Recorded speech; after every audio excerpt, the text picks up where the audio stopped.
हानिकारक सुनहरा पौधा। तेनालीरामा की कहानी। तेनालीरामा हर बार अपने दिमाग का इस्तेमाल करके ऐसा कुछ करते थे कि विजयनगर के महाराज कृष्णदेवराय दंग रह जाते थे।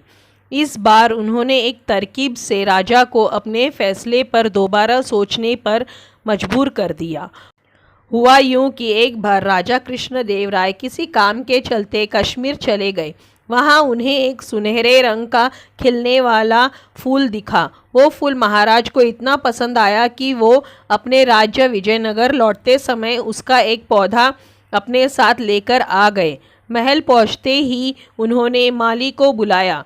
माली के आते ही महाराज ने उससे कहा, देखो, इस पौधे को हमारे बगीचे में ऐसी जगह लगाना कि मैं इसे अपने कमरे से रोज़ देख सकूं। इसमें सुनहरे रंग के फूल खिलेंगे जो मुझे काफ़ी पसंद है। इस पौधे का काफ़ी ख्याल रखना। अगर इसे कुछ भी हुआ तो तुम्हें प्राणदंड भी मिल सकता है। माली ने सिर हिलाते हुए राजा से पौधा लिया और उनके कमरे से दिखने वाली जगह में उसे लगा दिया। दिन रात माली उस फूल का खूब ख्याल रखता था। दिन जैसे ही बीतते गए उसमें सुनहरे फूल खिलने लगे। रोज़ राजा उठते ही सबसे पहले उसे देखते और फिर दरबार जाते थे। अगर किसी दिन राजा को महल से बाहर जाना पड़ता था तो उस फूल को न देख पाने के कारण उनका मन दुखी हो जाता था। एक दिन जब राजा सुबह उस फूल को देखने के लिए अपनी खिड़की पर आए तो उन्हें वो फूल दिखा ही नहीं। तभी उन्होंने माली को बुलवाया। महाराज ने माली से पूछा, वो पौधा कहाँ गया? मुझे उसके फूल क्यों दिख नहीं रहे हैं? जवाब में माली ने कहा, साहब, उसे कल शाम को मेरी बकरी खा गई। इस बात को सुनते ही उनका गुस्सा 7वें आसमान पर पहुंच गया। उन्होंने सीधे राजमाली को 2 दिन बाद मौत की सज़ा सुनाने का आदेश दे दिया। तभी वहां सैनिक आए और उसे जेल में डाल दिया। माली की पत्नी को जैसे ही इस बारे में पता चला वो दरबार में राजा से फरियाद करने पहुंची। गुस्से में महाराज ने उसकी एक बात न सुनी। रोते रोते वो दरबार से जाने लगी। तभी एक व्यक्ति ने उसे तेनालीरामा से मिलने की सलाह दी।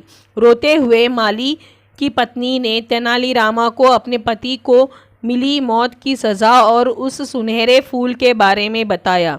उसकी सारी बात सुनकर तेनालीरामा ने उसे समझा बुझाकर घर भेज दिया।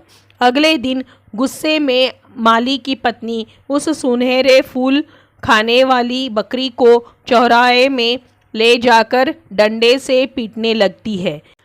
ऐसा करते करते बकरी अधमरी हो गई। विजयनगर राज्य में पशुओं के साथ इस तरह का व्यवहार करना मना था। इसे क्रूरता माना जाता था। इसलिए कुछ लोगों ने माली की पत्नी की इस हरकत की शिकायत नगर कोतवाल को कर दी। सारा मामला जानने के बाद नगर कोतवाल के सिपाहियों को पता चला कि यह सब माली को मिले दंड की वजह से वो गुस्से में कर रही है। यह जानते ही सिपाही इस मामले को दरबार में लेकर गए। महाराज कृष्णदेवराय ने पूछा कि तुम एक जानवर के साथ इतना बुरा व्यवहार कैसे कर सकती हो? ऐसी बकरी जिसके कारण मेरा पूरा घर उजड़ने वाला है, मैं विधवा होने वाली हूँ और मेरे बच्चे अनाथ होने वाले हैं, उस बकरी के साथ कैसा व्यवहार करूँ महाराज? माली की पत्नी ने जवाब दिया। राजा कृष्णदेवराय ने कहा, तुम्हारी बात का मतलब मैं समझ नहीं पाया। ये बेजुबान जानवर तुम्हारा घर कैसे उजाड़ सकता है? उसने बताया, साहब, ये वही बकरी है जिसने आपके सुनहरे पौधे को खा लिया था। इसकी वजह से आपने मेरे पति को मौत की सज़ा सुना दी है। गलती तो इस बकरी की थी, लेकिन सज़ा मेरे पति को मिल रही है। सज़ा असल में इस बकरी को मिलनी चाहिए, इसलिए मैं इसे डंडे से पीट रही थी। अब महाराज को यह बात समझ आई कि गलती माली की नहीं बल्कि बकरी की थी।